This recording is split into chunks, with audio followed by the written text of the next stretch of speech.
Frères et sœurs, que la paix et la grâce de Dieu soient avec vous. Et je bénis le Seigneur pour le privilège qu'il m'accorde d'être ici avec vous ce matin pour l'adorer. Différents facteurs ont contribué pour cette visite, cette semaine, ce week-end, disons. D'abord pour visiter ma maman et les autres membres de la famille. Ensuite pour célébrer avec Dorine et James. Et finalement pour adorer ensemble ce matin. Je prie que le Seigneur nous bénisse, qu'il bénisse ce moment que nous allons passer à écouter le message de sa parole. Je prie qu'il nous inspire, qu'il soit glorifié dans ce que nous aurons à dire. Je vous invite à lire avec moi dans l'évangile de Matthieu au chapitre 5e. Nous lirons du verset 13 au verset 16.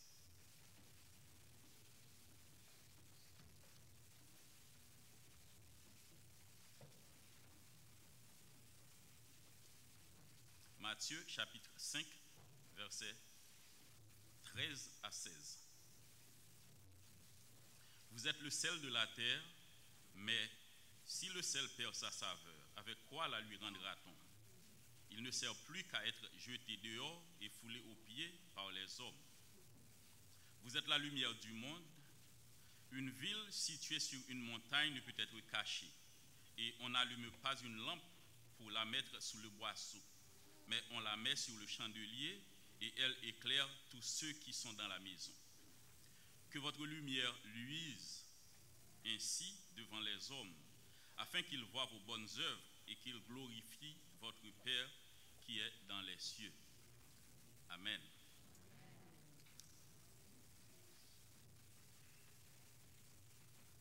Ce texte que nous venons de lire est tiré du message de Jésus que nous appelons couramment le sermon sur la montagne.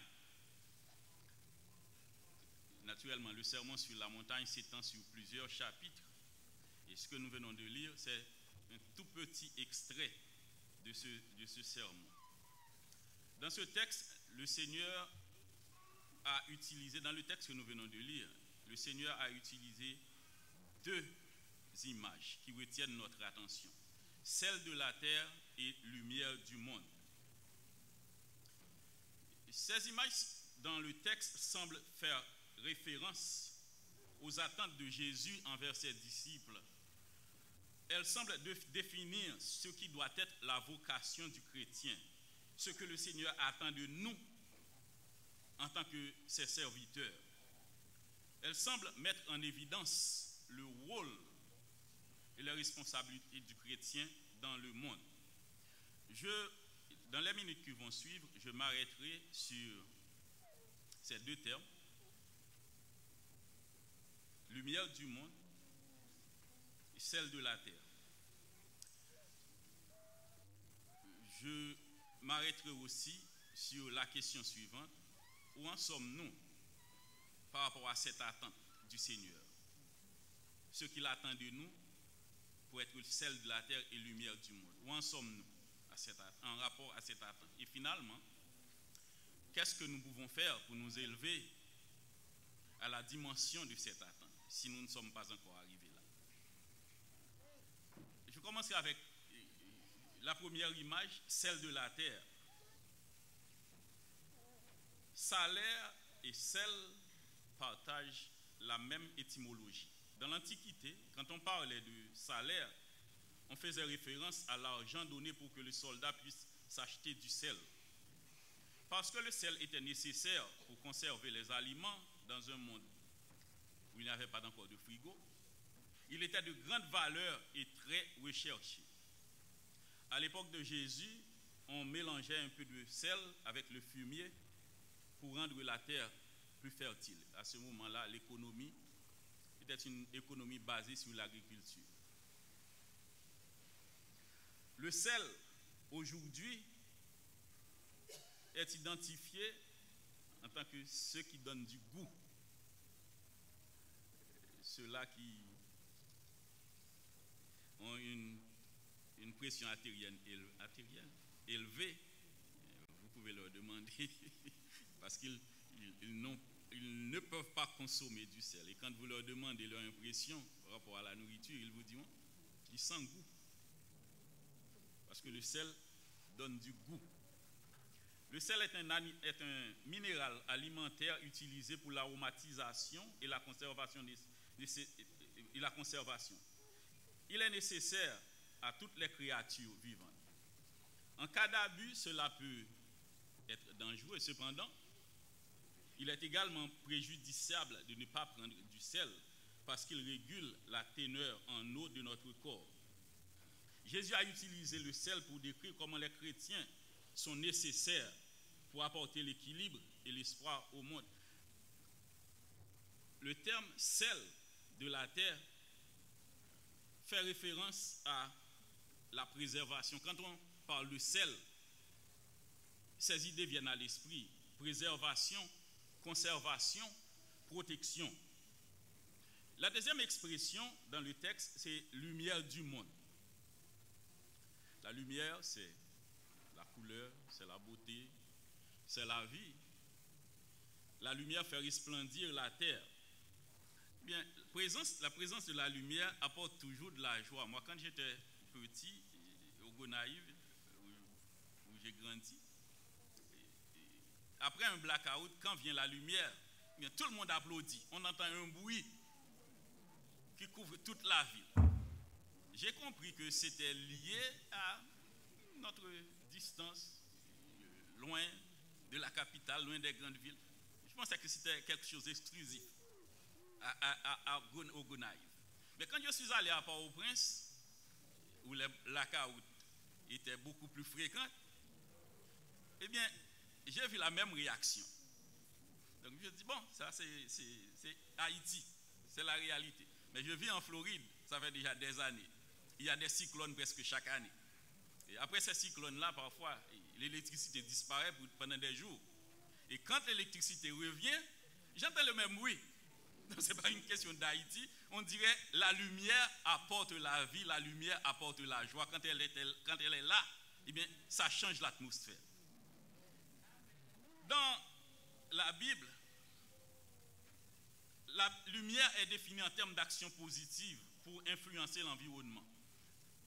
La Bible dit dans Ésaïe chapitre 58, versets 6 à 8, « Quand tu partages ton pain avec celui qui a faim, et quand tu fais entrer dans ta maison les malheureux sans asile, quand tu vois un homme nu et que tu le couvres, quand tu ne te détournes pas de ton semblable, quand tu fais disparaître de ton pays le joug, le geste de menace, la parole malfaisante, quand tu donnes de bon cœur à celui qui a faim, et quand tu combles les désirs des malheureux, tu fais lever ta lumière. » La Bible fait référence à la lumière pour décrire ce que j'appelle la perspective bienheureuse. Je lis dans Proverbes, chapitre 4, verset 18, « Le sentier des justes est comme la lumière resplendissante, dont l'éclat va croissant jusqu'au milieu du jour. »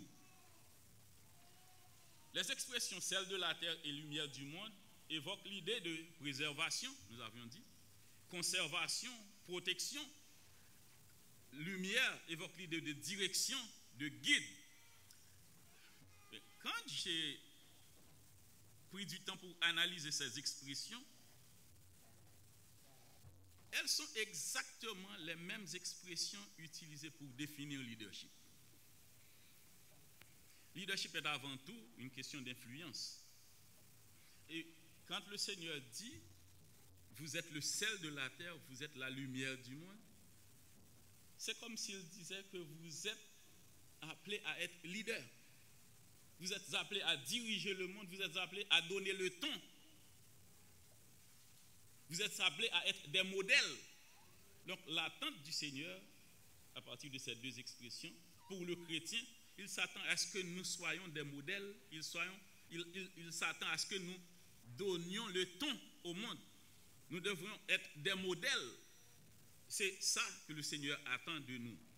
Quand il dit, vous êtes le sel de la terre, vous êtes la lumière du monde. Et il y a une question qui vient naturellement.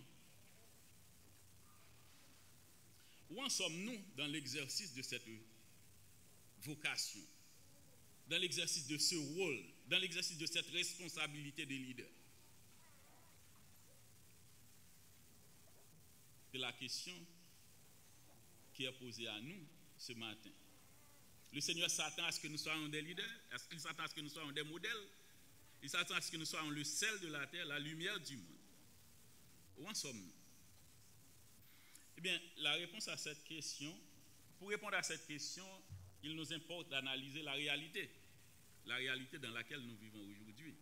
Et parlant de réalité, on ne peut pas parler d'une réalité parce qu'on dirait que nous, les Haïtiens, nous avons plusieurs réalités. Donc, je ne peux pas parler de réalité de la vie sans me référer à Haïti. Vous qui vivez ici, au Canada, la société canadienne, c'est votre référence. Peut-être que vous êtes encore attaché à Haïti, mais quand même, vous allez jeter un coup d'œil sur ce qui se passe autour de vous ici au Canada. Quand je prends la société américaine, qui est la société qui domine le monde, on ne peut pas faire une analyse et négliger cette société. Donc, je m'arrêterai sur 3 réalités très, très, très rapidement pour voir notre place dans ces réalités-là. Et je commence avec la réalité haïtienne. Vous savez, on dit que Haïti compte aujourd'hui 11 millions d'habitants. Et on dit que les études ont confirmé que 40% de la population haïtienne est évangélique. Les chercheurs, différents chercheurs ont confirmé que à peu près 40% de la population haïtienne est identifiée en tant qu'évangélique. Donc nous les évangéliques dans cette société, nous représentons 40%. Et 40% d'une société, ce n'est pas une petite affaire. Ça veut dire que nous sommes majoritaires parce que si vous prenez les différents groupes, il n'y a pas d'autre groupe qui va dépasser 40. Donc la société haïtienne en nombre devrait être une société protestante, devrait être une société évangélique. Et avec 40%, quelle est notre influence dans cette société? Quand vous regardez la société haïtienne, qu'est-ce qui vient à l'esprit? En réalité, ce n'est pas des valeurs chrétiennes que je vois, moi. Ce n'est pas les valeurs chrétiennes qui dominent dans la société haïtienne. Quand nous regardons la société haïtienne aujourd'hui, ce qui vient à l'esprit, pratiquement, c'est la division, c'est la corruption, c'est la médiocrité, c'est, j'allais dire, l'indifférence, c'est la déchéance. Les valeurs chrétiennes, en dépit du fait que nous sommes majoritaires, mais nous n'arrivons pas à nous imposer. Regardez quand il y a une élection, le nombre de candidats. Et si vous prenez le secteur évangélique, combien de candidats dans ce secteur-là? Quand il faut parler au nom des chrétiens, il y a tellement de voix que vous n'arrivez même pas à faire la différence. Eh bien, la question de dignité, la question de scrupule, on dirait que la société haïtienne a changé considérablement. Moi, quand je grandissais, il y a des valeurs que je considère comme des valeurs cardinales. C'était des valeurs qui n'étaient pas négociables. Eh bien, si quelqu'un était pris en train de voler, eh bien, ça allait non seulement affecter cette personne, mais ça allait affecter toute sa famille. Parce que, par rapport au prince, mais dans d'autres endroits, si quelqu'un vole, mais les conséquences, la prochaine saison de Rara, un des Samba va composer une chanson pour mettre le vice de cette personne en évidence. Et ce n'était pas seulement ça la conséquence. Mais si vous volez, vous risquez de ne pas trouver une épouse dans cet environnement-là parce que personne ne va accepter d'associer sa famille avec une autre famille qui a une mauvaise réputation.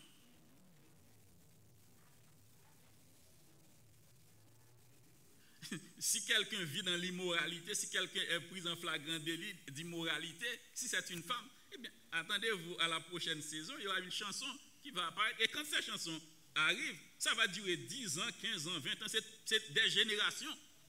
Vous êtes mis à l'index pour des générations. Donc, à cause de cela, on dirait qu'on avait ce que j'appelle la honte. Mon honte. Actuellement, quand on prend quelqu'un en train de voler, eh bien, la personne, il n'y a pas de problème, s'afficher devant les caméras, être sur Facebook, ce n'est pas un problème.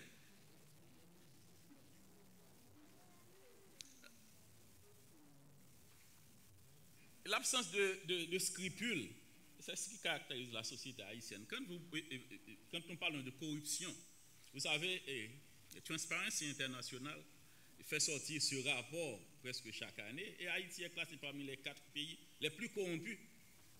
Si nous sommes dans une société où les chrétiens représentent 40% de la population et on identifie cette société par le niveau de corruption élevé, ça veut dire que nous ne faisons rien pour influencer cette société. Donc, j'aurais pu m'étendre sur la liste, mais l'indifférence, médiocrité, corruption, individualisme, division, toutes ces choses-là sont les caractéristiques de cette société-là où il y a une majorité qui se réclame du secteur évangélique. Quelqu'un a dit, vous cherchez le monde et vous trouvez le monde dans l'église, et vous cherchez l'église, vous trouvez l'église dans le monde.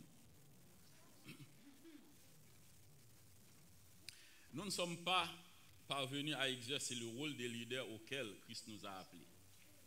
Et si nous jetons un coup d'œil sur la société canadienne que je ne connais pas bien, il semble que les chrétiens ont perdu du terrain. Ils n'ont plus de voix. La façon dont les choses évoluent dans cette société aujourd'hui, il viendra un temps où nous n'aurons même pas droit au silence. Pour le moment, nous gardons le silence, mais on va nous forcer à applaudir les mauvaises choses.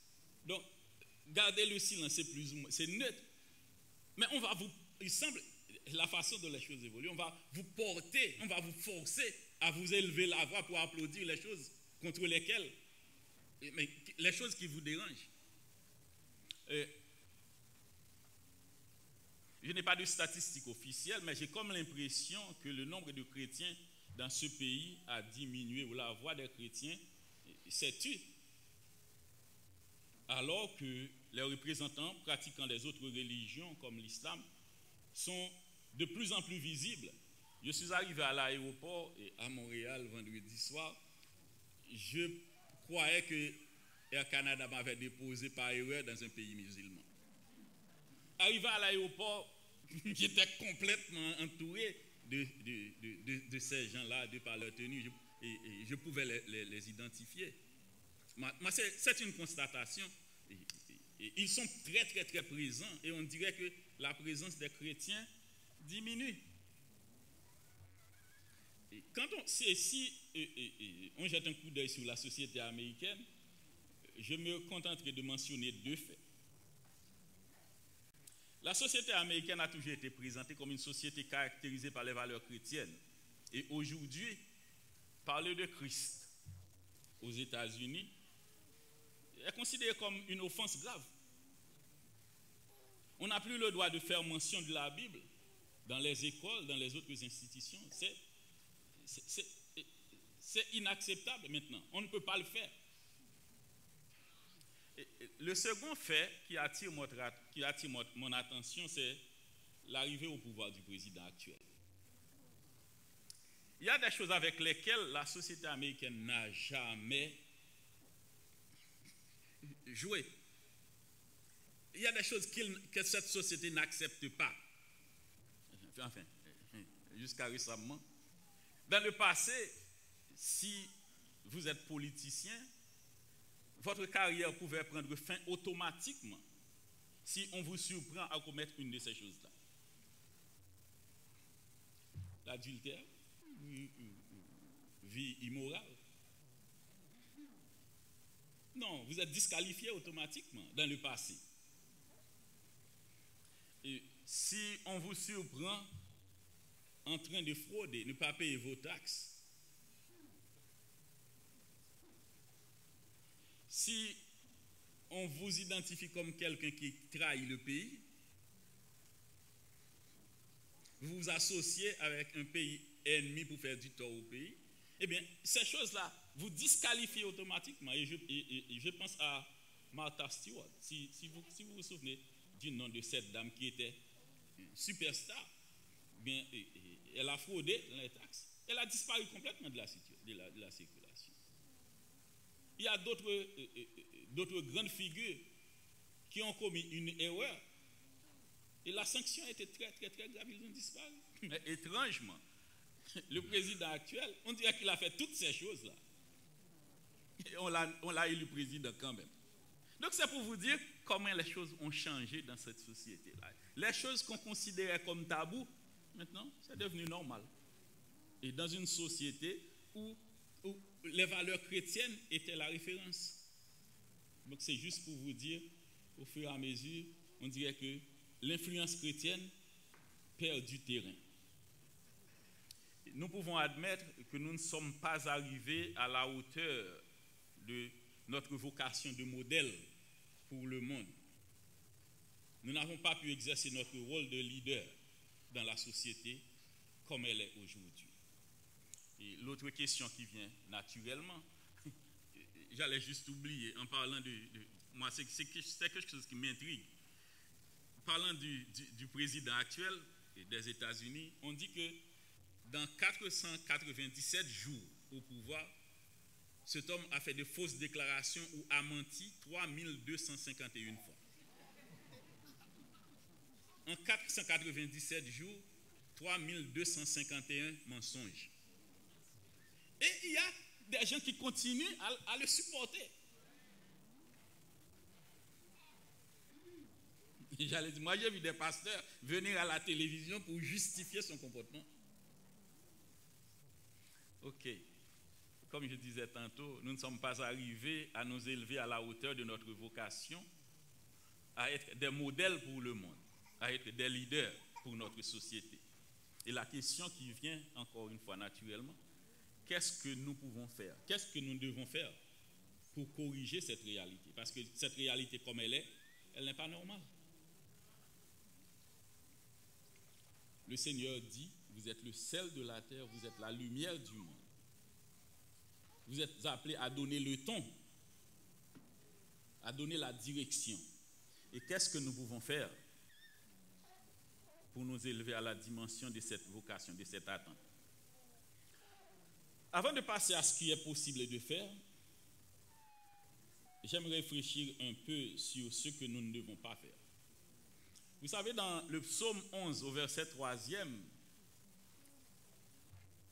David a fait référence à une situation pareille, une situation dans laquelle il paraît que les valeurs étaient complètement renversées. David a posé la question, quand les fondements sont renversés, le juste, que ferait-il? Mais puisque nous sommes devant cette réalité où les choses ne sont pas normales, la question, qu'est-ce que nous pouvons faire?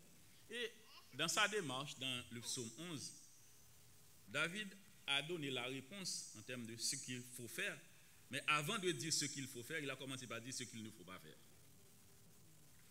Et moi, ce que je peux vous dire, dans cette situation dans laquelle nous nous trouvons actuellement, il y a des choses que nous ne devons pas faire. Il y a des choses que nous ne pouvons pas faire. Et l'une de ces choses-là, c'est que nous ne pouvons pas fuir. David dit, comment pouvez-vous me dire fuir dans vos montagnes alors que les fondements sont renversés? Donc quand les fondements sont renversés, la solution, elle n'est pas dans la fuite.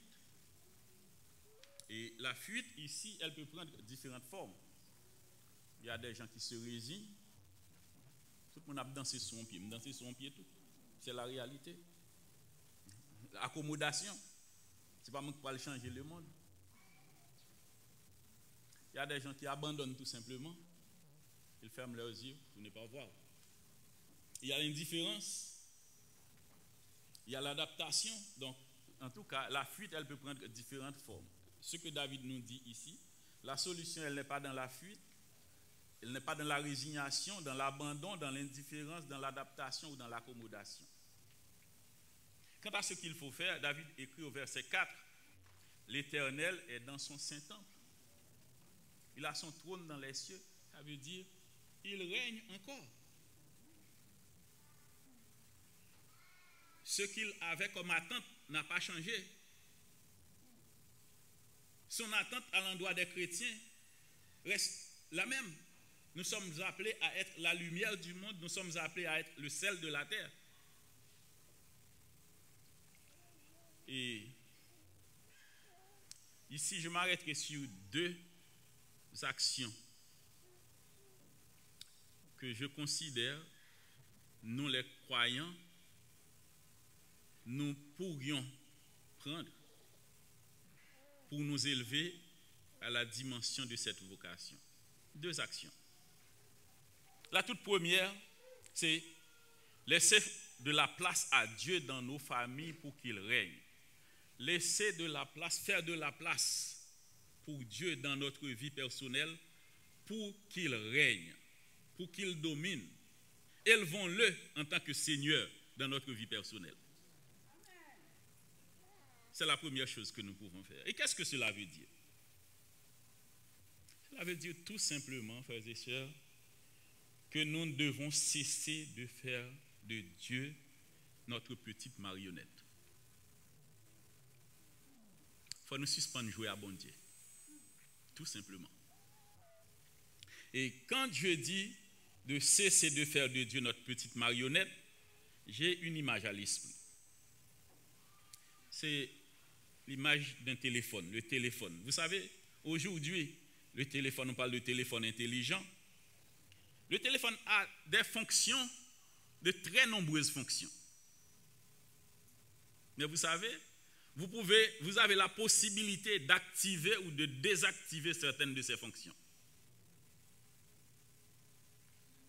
Je prends la fonction sonnerie par exemple.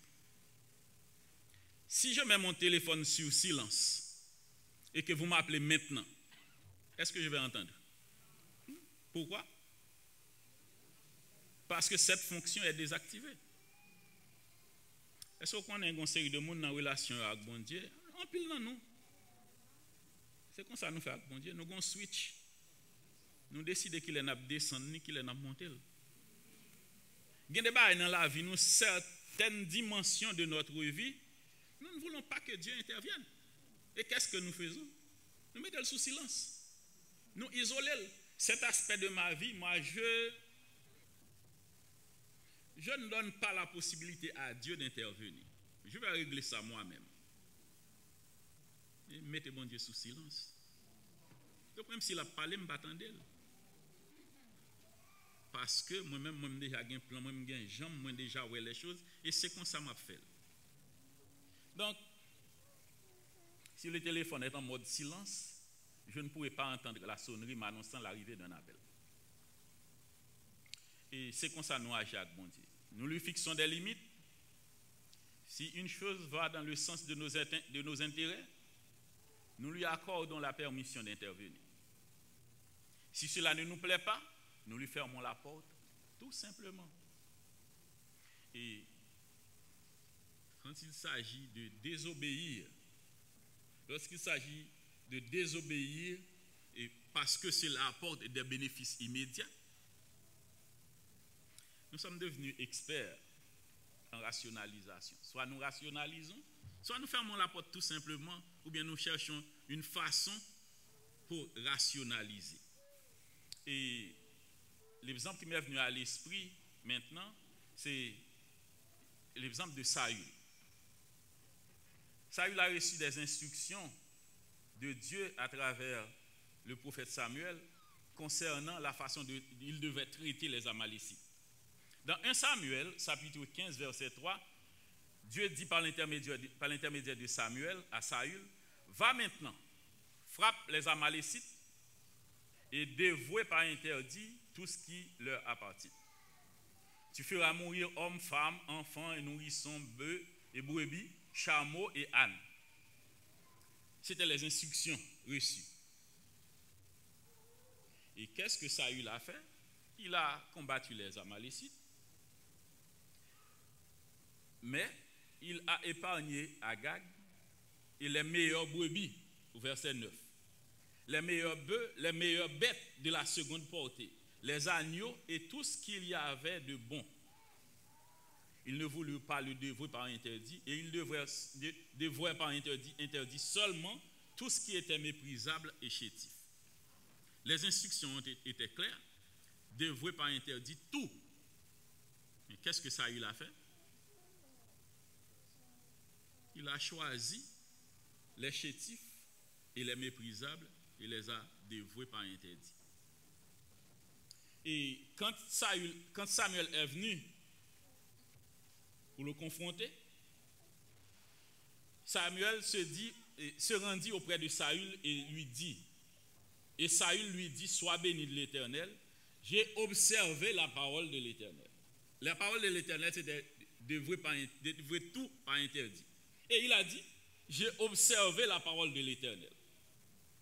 Et Samuel dit, qu'est-ce donc ce bêlement de brebis qui parvient à mes oreilles et ce mugissement de bœuf que j'entends? Saül répondit, ils les ont amenés de chez les Amalécites parce que le peuple a épargné les meilleures brebis et les meilleurs bœufs afin de les sacrifier à l'Éternel. C'est ça, la rationalisation. Et nous faisons des qui mal, au lieu que nous allons côté bon Dieu, nous demandons pardon. Nous allons dire, non, c'est où que tu fais me faire tel bagage. Ce n'est pas faute moi. C'est où que tu fais me faire tel bagage. Saül dit, il a épargné les Amalécites parce que le peuple a épargné les meilleures brebis afin de les sacrifier à l'Éternel, ton Dieu, et le reste, nous l'avons dévoué par interdit. C'est la rationalisation. Il a changé la parole de l'Éternel pour l'ajuster selon sa réalité à lui. Si nous voulons être à la hauteur de notre vocation en tant que chrétiens, si nous voulons être vraiment le sel de la terre, la lumière du monde, bien, nous devons obéir. Nous devons faire de la place dans notre vie pour appliquer la parole de Dieu, pour laisser Dieu nous diriger. Ce n'est pas nous qui devons diriger Dieu, mais c'est Dieu qui doit nous diriger. Nous ne pouvons pas renverser les rôles. La deuxième chose, c'est le choix d'un standard. Si nous voulons être à la hauteur de notre vocation, nous devons choisir, nous devons avoir un standard. Qu'est-ce qu'un standard? C'est la référence que nous utilisons pour mesurer. C'est la référence que nous utilisons pour évaluer tout ce que nous faisons. Et là, j'ai un bon exemple. Je ne suis pas certain que tout le monde va comprendre, mais pour ceux de ma génération, ils vont comprendre. Et l'exemple d'un standard pour moi, c'est petit machin haïtien. Dès qu'on allait dans le marché, l'aime des petits monde, on voit ça de près. Machin haïtien, il y a deux mamites. Il y a une mamite pour l'acheter, il y a une mamite pour le vendre. Depuis lui-même, il pour l'acheter, il allait avec mamite. Léo vend, il prend ça, il vend, il met dans mamite. Il mesure dans mamite. S'il plein mamite, et bien mamite que vend sont bon mamite. Mais s'il va arriver plein mamite, il considère son faux mamite. Nous connaissons l'expression ça, faux mamite. C'est là ça saute. Mais mamite qu'elle gagne comme référence, c'est mamite pas là. Elle prend les mamite ça, elle prend mesurer ça au balia par rapport à mamite ça. Et mais si selon les normes, mais mamite ça ils vont son bon mamite. Mais s'il passe selon les normes, s'il pas arriver plein mamite pas là, mais son faux mamite. Et en tant que disciples de Jésus-Christ, frères et sœurs, lorsqu'il s'agit pour nous de mesurer notre performance en tant que croyants, il n'y a qu'une norme qui devrait vraiment être prise en compte. Ce que Dieu pense. Notre standard, c'est ce que Dieu pense. Ça n'a pas fait, qui ça nous pense, bon Dieu dit de lui? Est-ce que son bagage qui fait bon Dieu plaisir? Est-ce que son bagage qui fait le fâcher? S'il fait bon Dieu fâcher, nous connaissons. Même si nous comprenons prétexte, nous ne connaissons pas. Là, nous fait bon Dieu fâcher, nous connaissons. Ça n'a pas fait, nous poser nos questions, est-ce qu'elle a fait bon Dieu plaisir ou bien est-ce qu'elle a fait bon Dieu fâché? Et c'est ça qui t'a donné standard. Qui ça qui a fait bon Dieu plaisir? Ça n'a fait, ça n'a dit, ça n'a pensé.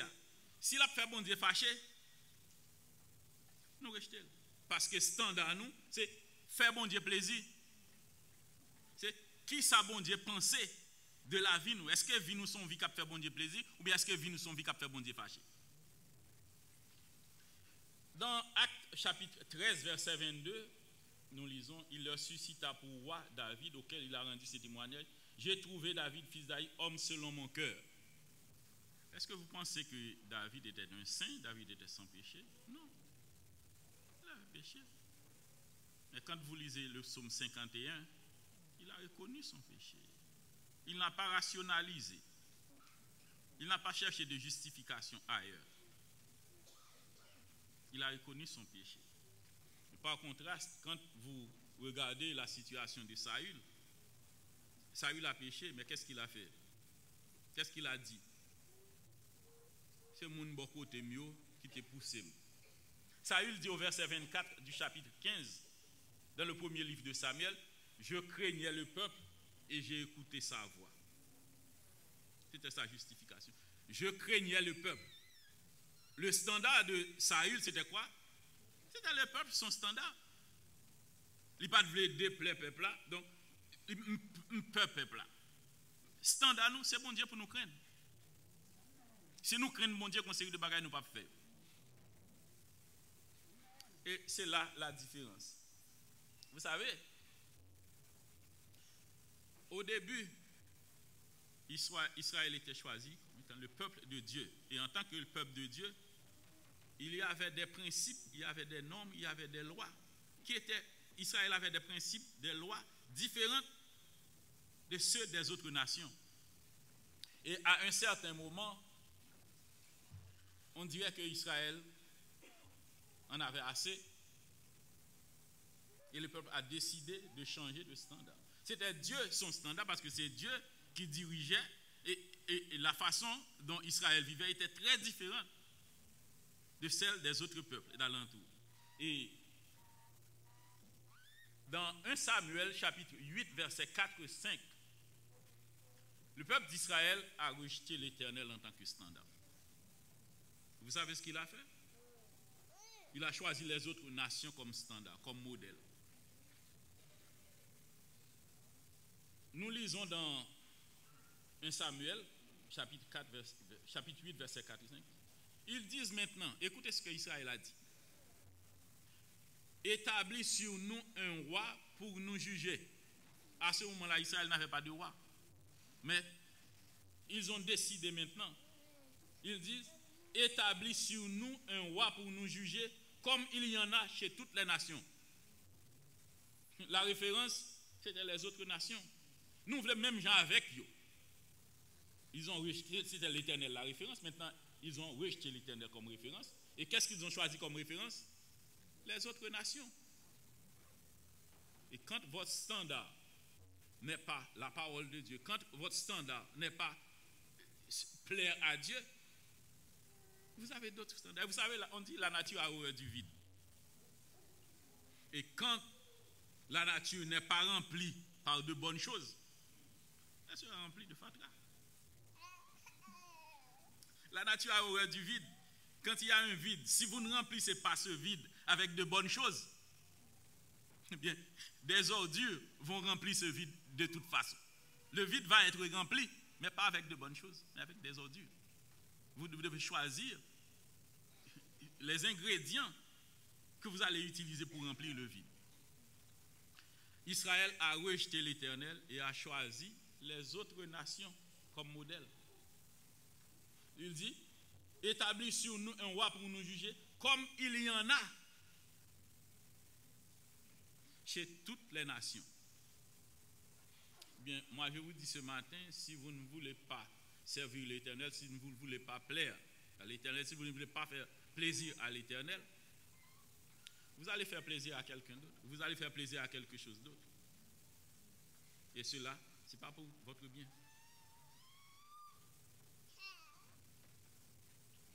Frères et sœurs, le Seigneur est clair dans son attente. Il veut que nous soyons le sel de la terre et lumière du monde. Pour être à la hauteur de cette vocation, il y a des choses à faire, il y a des choses à ne pas faire. Sa parole est à notre portée. Elle contient toutes les instructions que nous devons suivre, que nous pouvons suivre pour plaire à Dieu. Nous avons la possibilité d'accepter ou rejeter ces principes. Et comme il est dit dans la parole de Dieu, vous pouvez choisir ce qui va vous amener à la vie, ou bien vous pouvez choisir ce qui va contribuer à votre perte. Mais moi, ce matin, je vous encourage à choisir la vie, à faire de la place dans votre vie pour Dieu, pour qu'il règne, à prendre la détermination de intentionnellement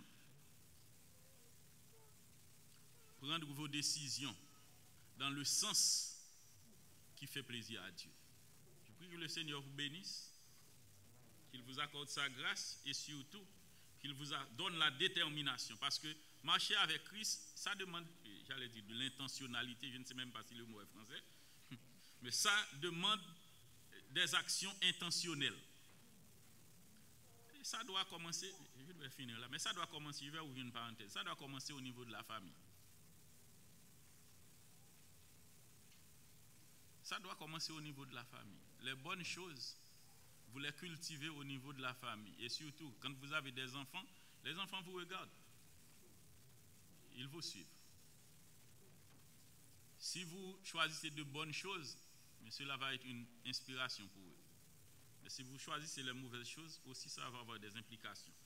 Je prie que le Seigneur vous bénisse et qu'il vous donne la sagesse de prendre la bonne direction afin de pouvoir influencer le monde. Que le Seigneur vous bénisse.